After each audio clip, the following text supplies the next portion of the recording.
कहा जाता है कि इंसान समय से डरता है, लेकिन समय इन मिस्र के पिरामिडों से डरता है। हजारों साल पहले इन विशाल पत्थरों को महज एक इमारत की तरह नहीं, बल्कि अमर होने की एक खौफनाक चाहत के लिए बिछाया गया था। आज की एडवांस साइंस और बड़ी बड़ी मशीनें भी इनके राज पूरी तरह से नहीं खोल पाई हैं। लेकिन एक बहुत बड़ा सवाल है, क्या हमेशा जिंदा रहने की और मौत को मात देने की चाहत रखने वाले उन फराओ राजाओं ने कभी सपने में भी सोचा था कि हजारों साल बाद उनका आज का मिस्र असल में कैसा दिखेगा? जब आप मिस्र आते हैं तो आपको दो बिल्कुल अलग दुनिया देखने को मिलती हैं। एक तरफ दुनिया के सबसे महान और शांत पिरामिड, और ठीक उसी के दूसरी तरफ अंधी भीड़, टूटती बिखरती इमारतें और एक ऐसा शहर जो पूरी तरह से कूड़े के पहाड़ पर बसा है। मिस्र जितना आपने किताबों में पढ़ा है और इंटरनेट पर देखा है, असलियत उससे कहीं ज्यादा भयानक और हैरान करने वाली है। आइए इस रहस्यमय देश के डार्क सच की तरफ चलते हैं। काहिरा शहर की आम जिंदगी की शुरुआत कुछ इस तरह होती है। यहाँ के पुराने और खस्ता हाल इंफ्रास्ट्रक्चर का एक नमूना है यहाँ की लिफ्ट्स। ये इतनी छोटी और घुटन भरी होती हैं कि इनमें मुश्किल से सिर्फ 2 लोग ही खड़े हो सकते हैं, और इसका सिस्टम इतना पुराना है कि पासवर्ड डालकर बटन को लगातार दबाकर रखना पड़ता है। सबसे डरावनी बात तो यह है कि इन लिफ्ट्स में अंदर की तरफ कोई दरवाजा ही नहीं होता। जब लिफ्ट ऊपर जाती है तो आपको सीधे इमारत की दीवारें खिसकती हुई दिखाई देती हैं। बाहर निकलने के लिए भारी लोहे के दरवाजे को खुद अपनी ताकत से धक्का देकर खोलना पड़ता है। अगर कोई हादसा हो जाए तो इसमें किसी तीसरे इंसान के बचने की कोई जगह नहीं है। कायरा के बिल्कुल बीचों बीच बसे सस्ते होटलों की हालत भी किसी डार्क रियलिटी से कम नहीं है। दुनिया भर से जो टूरिस्ट यहाँ सस्ते के चक्कर में आते हैं, उन्हें 180 से 200 रुपए में ऐसे कमरे मिलते हैं जहाँ गीला और सूखा हिस्सा भी अलग नहीं होता। छोटे से कमरे में ही किचन और बिस्तर ठूस दिए जाते हैं।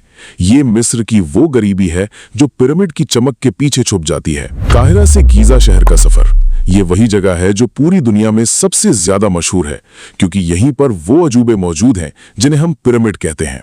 फिल्मों और तस्वीरों में ऐसा लगता है जैसे ये किसी वीरान और अनंत रेगिस्तान के बीच में बने होंगे, लेकिन जब कोई टूरिस्ट यहाँ पहुंचता है तो उसे हैरानी होती है कि पिरामिडों का ये पूरा समूह शहर के शोर शराबे और घनी आबादी के बिल्कुल करीब खड़ा है। उत्तरी गेट से अंदर आते ही जो सबसे पहली और विशाल चीज नजरों के सामने आती है वो है खुफू का पिरामिड।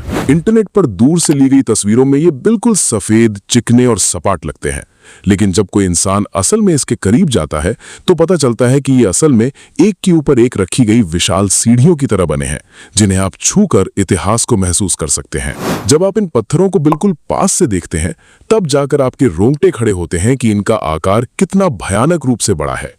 यहाँ रखा हर एक पत्थर एक आम इंसान की छाती से भी ऊंचा है। यहाँ इस्तेमाल हुए हर एक पत्थर का वजन 1.2 टन से लेकर कई टन तक है। बिना किसी क्रेन और आधुनिक मशीन के इतने भारी पत्थरों को एक एक करके इतनी ऊंचाई तक कैसे चढ़ाया गया होगा, ये आज भी इंसानी इतिहास का एक अनसुलझा रहस्य है। लेकिन इस भव्यता और इतिहास के पीछे यहाँ एक बहुत बड़ा और खुला स्कैम चलता है। पिरामिडों की सीढ़ियों पर टूरिस्ट्स के आते ही यहाँ के सुरक्षा गार्ड और कर्मचारी उनके पास आते हैं। वो टूरिस्ट्स को सबसे अच्छी तस्वीर खींचने का लालच देकर ऊपर ले जाते हैं और फिर अचानक अपना रंग बदलकर उनसे पैसों की डिमांड करने लगते हैं। पुराने समय में फराओ राजाओं के ये पिरामिड बिल्कुल सफेद, चिकने और सूरज की रोशनी में चमकते हुए हुआ करते थे। आज इस खफरे के पिरामिड का ऊपरी हिस्सा देखकर उस बीते हुए कल का अंदाजा लगाया जा सकता है। लेकिन आज यहाँ का सच ये है कि पूरे इलाके में घोड़ा गाड़ी वालों का एक ऐसा जाल बिछा है जो टूरिस्ट्स को लूटने के लिए तैयार रहता है। ये स्कैम कैसे काम करता है, इसे समझिए। पहले एक टूरिस्ट को घोड़ा गाड़ी की पूरी यात्रा के लिए 100 इजिप्शियन पाउंड का लालच दिया जाता है, लेकिन जैसे ही टूरिस्ट बीच रास्ते में पहुंचता है, घोड़ा गाड़ी वाला अचानक उसे रोक देता है। वो 100 पाउंड लेने से इनकार कर देता है और गुंडों की तरह 400 से 500 पाउंड की जबरन वसूली यानी एक्सटॉर्शन करने लगता है। एक अनजान देश में डर के मारे लोगों को ये फिरौती देनी ही पड़ती है।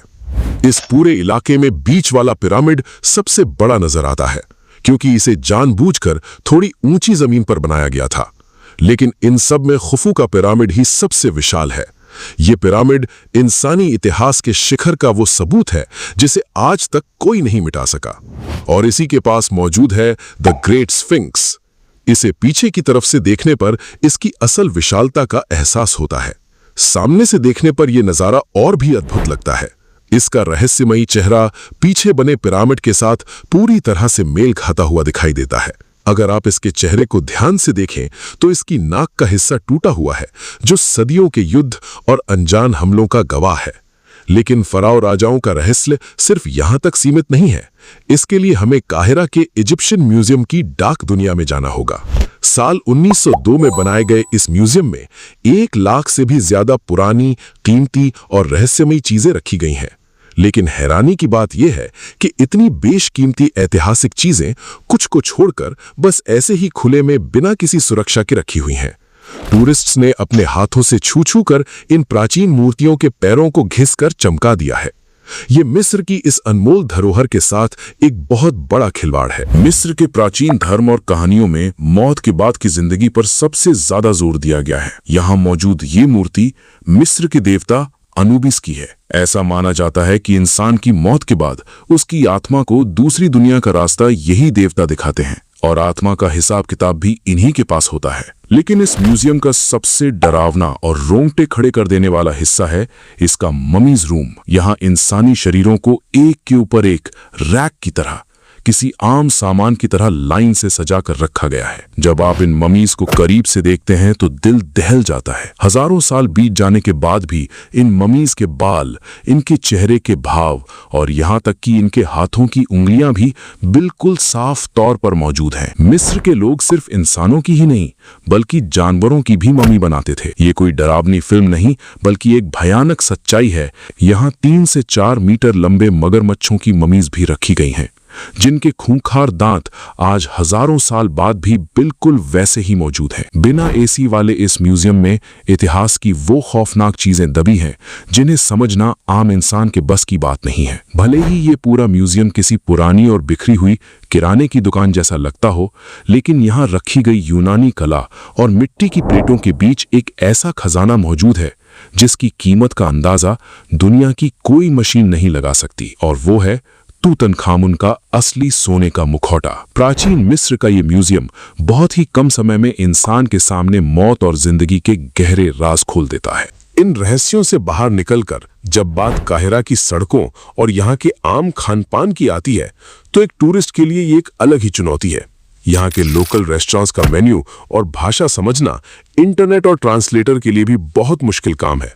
यहाँ का लोकल खाना दिखने में बहुत ही अजीब होता है। यहाँ कोशारी जैसी डिश मिलती है जिसमें पास्ता, नूडल्स, चावल और चटनियों को एक अजीब तरीके से एक साथ मिलाकर खाया जाता है।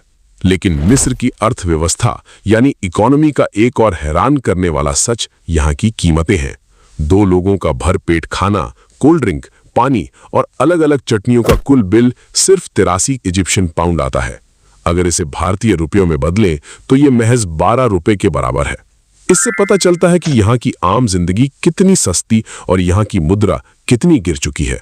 काहिरा की सड़कों पर कैब का सफर अपने आप में एक विरोधाभास है। गाड़ियों के अंदर सुकून देने वाली कुरान की आयतों की आवाज गूंजती है और बाहर शीशे के उस पार काहिरा की सड़कों पर अंधी भीड़, भयानक ट्रैफिक और कान फोड़ देने वाला शोर शराबा होता है। यही अस्त व्यस्त माहौल काहिरा का सबसे बड़ा नियम है। यह है खान अल खलीली बाजार, जिसका डार्क इतिहास 14वीं सदी तक जाता है। यहाँ अंदर कदम रखते ही ऐसा लगता है जैसे आप किसी भंवर में फंस गए हैं। हर तरफ से लोग आपको अजीबोगरीब सामान, मसाले और गहने बेचने के लिए घेर लेते हैं। एक नए इंसान के लिए यहाँ चलना किसी खतरे से खाली नहीं लगता।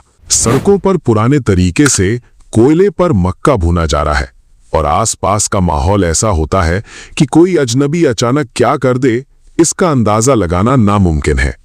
यहाँ टूरिस्ट को जबरदस्ती हुक्का आजमाने या अजीब चीजें खाने के लिए मजबूर किया जाता है, जिससे कई बार भारी सिरदर्द और खतरा पैदा हो जाता है।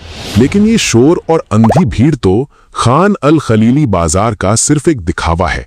इसके अंदर की तंग गलियों में जाने पर आपको पता चलेगा कि यहाँ हर एक कोने में पुराने जमाने के रहस्य और डार्क कहानियां छुपी हैं। ये सब एक शोर शराबे वाले बुरे सपने जैसा लगता है। स्थानीय लोग बताते हैं कि दिन में तो ये सिर्फ एक आम बाजार होता है, लेकिन रात का अंधेरा होते ही ये पूरी जगह अरेबियन नाइट्स की किसी जादुई और खौफनाक कहानी जैसी बन जाती है। जहां से बाहर निकलना आसान नहीं होता। काहिरा के इस भयानक ट्रैफिक जाम और भीड़ से बचने के लिए मोबाइल ऐप के जरिए बाइक टैक्सी बुक की जाती है।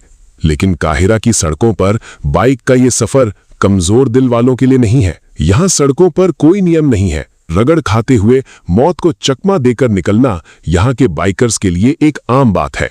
इतने भारी जाम और शोर के बीच से बहती है मिस्र की जीवन रेखा, नील नदी, जिसे मिस्र की मां माना जाता है। लेकिन इस तेज रफ्तार और डरावने सफर के बाद अब हम मिस्र के उस सबसे डार्क और खौफनाक सच की तरफ बढ़ रहे हैं जिसे आज तक किसी टीवी चैनल ने नहीं दिखाया। ये है काहिरा का और दुनिया का सबसे बड़ा कूड़े का शहर। मिस्र के लिए इसकी अहमियत पिरामिडों से कम नहीं है। काहिरा के 22 करोड़ 20 लाख लोगों का पूरा कचरा यहीं पर लाकर डंप किया जाता है। यहां रिसाइकलिंग का सिस्टम तो है, लेकिन रोंगटे खड़े कर देने वाली बात यह है कि यह सिर्फ कचरा घर नहीं बल्कि एक पूरा आबाद शहर है। यहां के लोग इसी कचरे के बीच अपनी पूरी जिंदगी बिता देते हैं। अरबी भाषा में इन्हें ज़बलीन कहा जाता है, जिसका मतलब ही कूड़ा होता है। यहाँ की हालत इतनी खराब है कि मुश्किल से 7 या 8 साल के छोटे छोटे बच्चे जिनके हाथों में किताबें होनी चाहिए, वो अकेले ही इन गलियों में कूड़े की भारी गाड़ियां और तिपैया दौड़ाते नजर आते हैं। सड़कों पर हर तरफ कचरे के बड़े बड़े ढेर लगे हैं, सूअर घूम रहे हैं और उसी उड़ती हुई बदबूदार धूल के बीच यहाँ खुले में रोटियां और खाना रखा रहता है। ये समझना नामुमकिन है कि एक इंसान ऐसी जगह पर कैसे जिंदा रह सकता है। यहाँ कई इमारतें सिर्फ कूड़ा फेंकने के लिए बनाई गई हैं और सबसे रुला देने वाली बात यह है कि इस नरक में रहने वाले लोगों की एक दिन की कमाई $3 यानी लगभग 250 रुपए से भी कम है। भयानक गरीबी के कारण यहाँ के छोटे बच्चे काम करने या विदेशी टूरिस्ट्स के पीछे डॉलर मांगने को मजबूर हैं। ये लोग कई पीढ़ियों से इस गंदगी में रह रहे हैं। पीने का साफ पानी नहीं, सही नालियां नहीं और सबसे बड़ी बात, यहाँ के ज्यादातर घरों में छत ही नहीं है। टैक्स के नियमों से बचने के लिए ये लोग जानबूझकर अपने घर अधूरे छोड़ देते हैं। लेकिन इस बदबूदार और खौफनाक कूड़े के शहर के बीचों बीच एक ऐसा अजूबा मौजूद है जो हर किसी की सोच को चुनौती देता है। थोड़ा आगे जाने पर एक विशाल पहाड़ की गुफा के अंदर बना है सेंट साइमन चर्च। ये जगह सच में आपको अंदर तक हैरान कर देती है। 80% से ज्यादा मुस्लिम आबादी वाले इस देश में ईसाइयों ने काहिरा शहर से दूर दुनिया की इस सबसे गंदी जगह पर आकर अपनी आस्था की पनाह ली। गुफा के अंदर बना ये खूबसूरत चर्च सिर्फ एक इमारत नहीं बल्कि इस कूड़े के शहर में पैदा होने वाले उन लोगों की आखिरी उम्मीद और जीने का सहारा है। सीढ़ियों की तरह बनी ये बैठने की जगह मुख्य मंच तक जाती है। इन लोगों ने दुनिया की सबसे बदबूदार जगह पर सबसे साफ और पवित्र इमारत को खड़ा किया है। यहाँ के हालात देखकर इंसान अंदर तक झकझोर जाता है। ये लोग इसी कचरे में पैदा होते हैं, काम करते हैं, अपने बच्चों को पालते हैं और यहीं मर जाते हैं। मिस्र का ये वो असली आईना है जो दुनिया की सबसे डार्क और रुला देने वाली तस्वीर दिखाता है। इतिहास के महान पिरामिडों से लेकर इस बदबूदार कूड़े के शहर तक, मिस्र सिर्फ एक घूमने फिरने वाला देश नहीं बल्कि इंसानी लालच, अमीरी, गरीबी और अस्तित्व की एक बहुत ही डार्क और रहस्यमयी कहानी है। हमारे आगे के सफर में हम सहारा रेगिस्तान और नमक की झीलों के राज भी खोलेंगे। दोस्तों, आपको क्या लगता है, क्या कभी काहिरा के इस कूड़े के शहर में रहने वाले लोगों की जिंदगी और हालात बेहतर हो पाएंगे? अगर इस डार्क रियलिटी ने आपको भी हैरान किया है तो वीडियो को लाइक करें, सिनेमैटिक कोड को सब्सक्राइब करें और अपनी राय कमेंट में जरूर बताएं।